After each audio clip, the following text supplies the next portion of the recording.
Ibu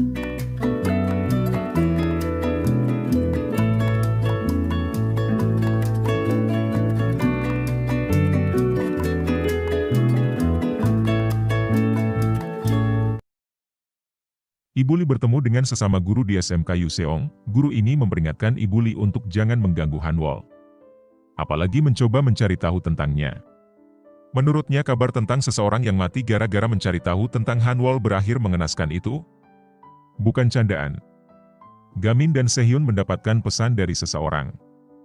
Orang itu meminta bantuan kepada keduanya untuk mengajak temannya yang bernama Jiwo menjadi anggota study group. Gamin yang mendapatkan pesan tersebut langsung pergi ke kelas Jiwo. Sesampainya di depan kelas, Sehyun dan Gamin malah bingung lantaran keduanya belum pernah bertemu murid yang bernama Jiwo.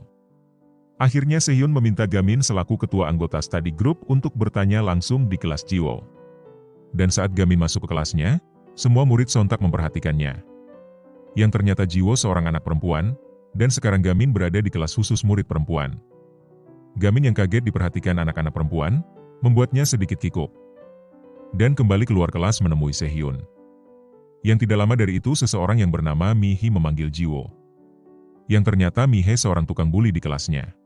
Mihe dan temannya saat ini sedang membuli Jiwo. Keduanya marah-marah lantaran Jiwo tidak melaksanakan titahnya, dan lebih memilih untuk membuat jadwal belajar.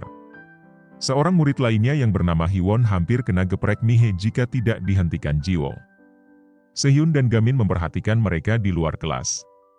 Setelah melihat Jiwo, Sehyun berubah pikiran untuk merekrutnya. Dan ia mengatakan alasannya kepada Gamin. Yang ternyata diketahui bahwa Jiwo adalah saudara kembar dari Hyunwoo. Di tengah pembicaraan itu keduanya dikagetkan melihat Jiwo ditabokin Mihe, sehingga membuat Sehyun takut. Dan lagi-lagi alasan Sehyun takut, lantaran Mihe pacarnya dari anggota komite disiplin sekolahnya, yang bernama Gyujin. Saat Sehyun akan meminta Gamin untuk mundur dalam rekrut Jiwo.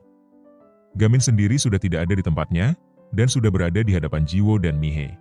Gamin mencoba melindungi Jiwo yang saat itu, Mihe mencoba melemparkan permen karet ke hadapan Jiwo. Yang tidak lama dari itu, Gyujin datang.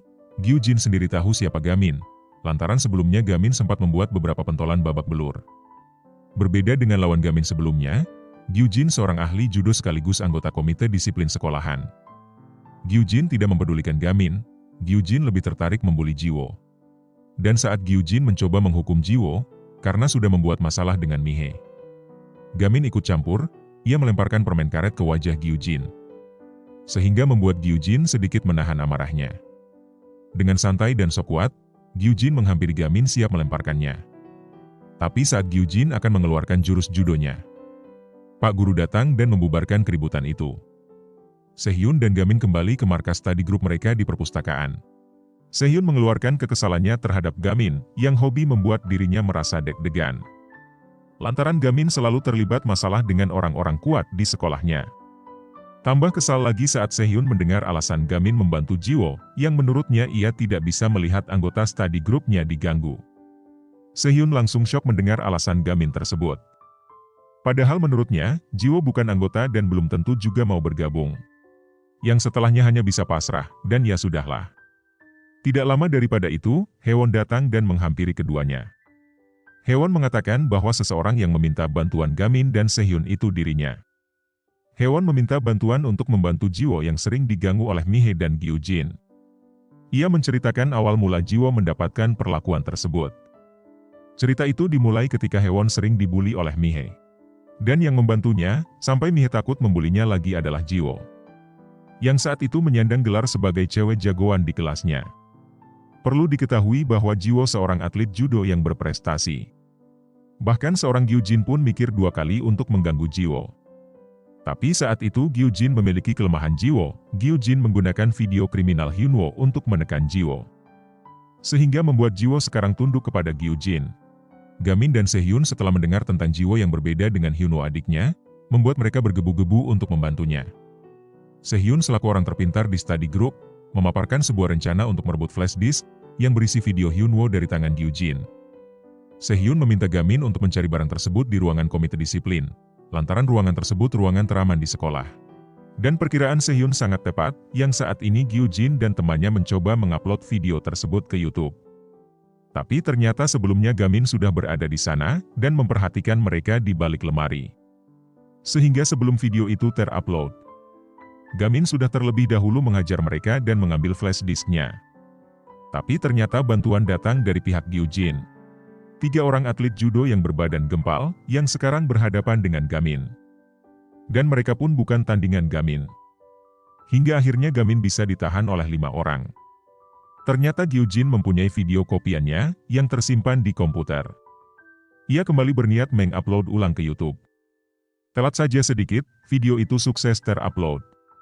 Tapi ketika unggahannya mencapai 99%, Gamin berhasil lepas dan membawa kabur beserta komputer-komputernya.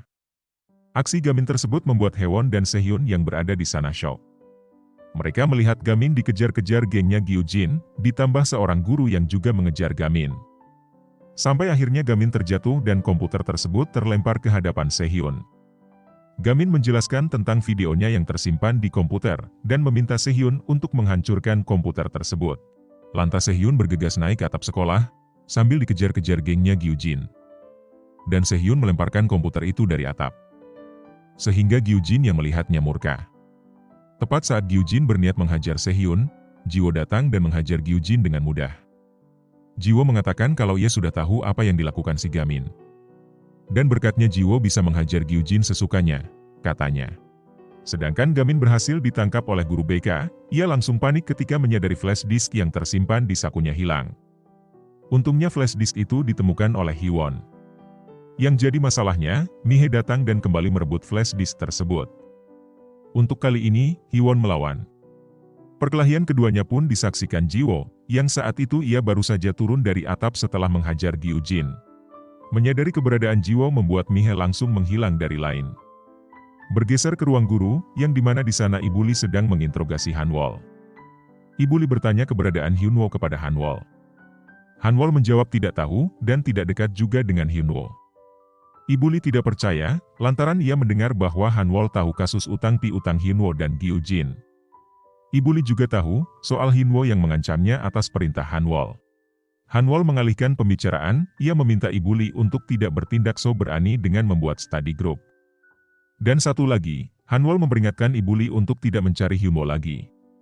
Yang tidak lama dari itu Hyunwoo datang ke sekolahan, sambil mengingat perkataan Hanwol. Hanwol mengatakan kebenaran tentang Gyujin.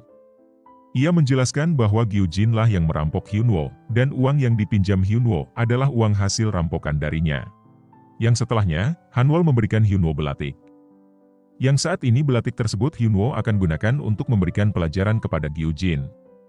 Setelah mendapatkan bogem mentah berkali-kali dari Jiwo, Gyujin saat ini dibopong temannya. Yang tanpa sadar di belakangnya Hyunwoo siap menghantamnya dengan belati. Ketika Hyunwoo menghantamnya, tiba-tiba Ibu Lee datang menghalangi, yang berakibat Ibu Lee terluka. Menyadari Ibu Lee terluka membuat Hyunwoo panik, ia mendadak menyesali perbuatannya. Dan tragedi itu juga disaksikan Hwon, dan Jiwo sebagai kakaknya terlihat marah dengan kelakuan adiknya. Gamin yang melihat Ibu Lee terluka, dalam kepanikannya berlari dan membawa Ibu Lee ke rumah sakit. Setelah beberapa waktu berlalu sejak kejadian itu, terlihat Jiwo mondar-mandir di depan ruangan Ibu Lee dirawat.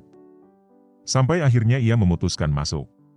Jiwo kaget melihat Ibu Lee, Hwon Sehyun, dan Gamin sedang bercanda seolah tidak terjadi apa-apa. Mereka semua menyambut Jiwo dengan hangat. Sehyun menjelaskan bahwa Ibu Lee beruntung tidak mendapatkan luka serius. Mendengar itu membuat Jiwo lega.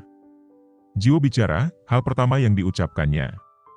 Ia meminta maaf kepada Ibu Lee, dan ia berjanji bakal bertanggung jawab penuh atas biaya pengobatan Ibu Lee di rumah sakit.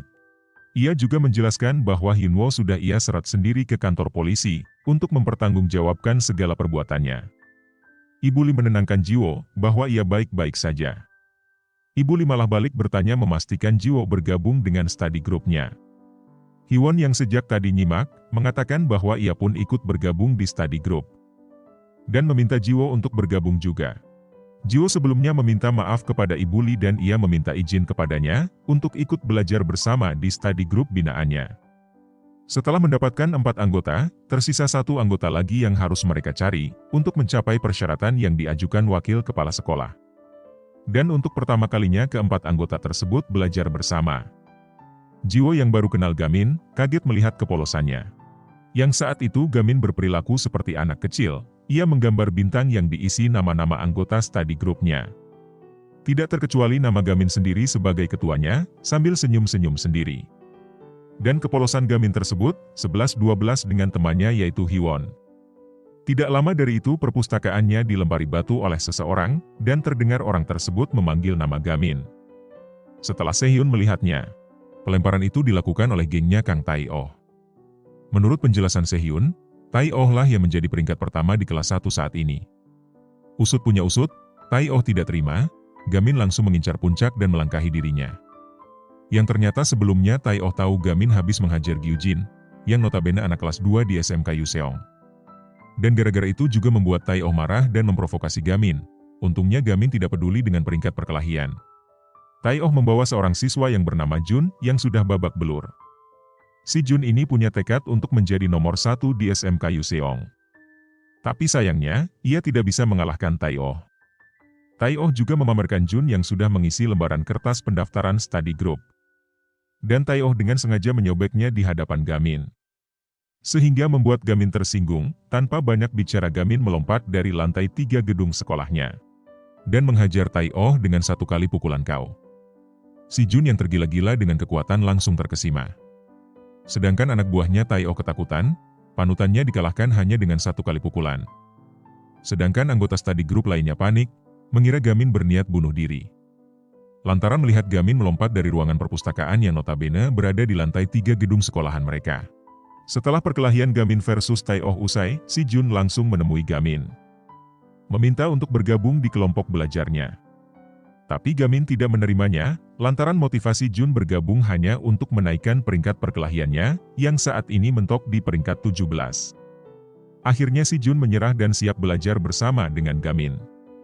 Gamin langsung memberikan sejumlah tes untuk si Jun.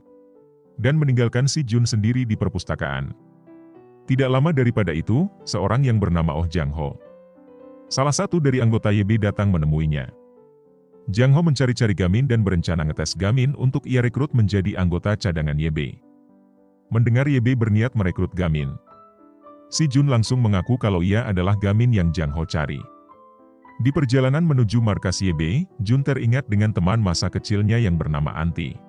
Anti teman terbaiknya tersebut, berubah sejak bergabung dengan YB.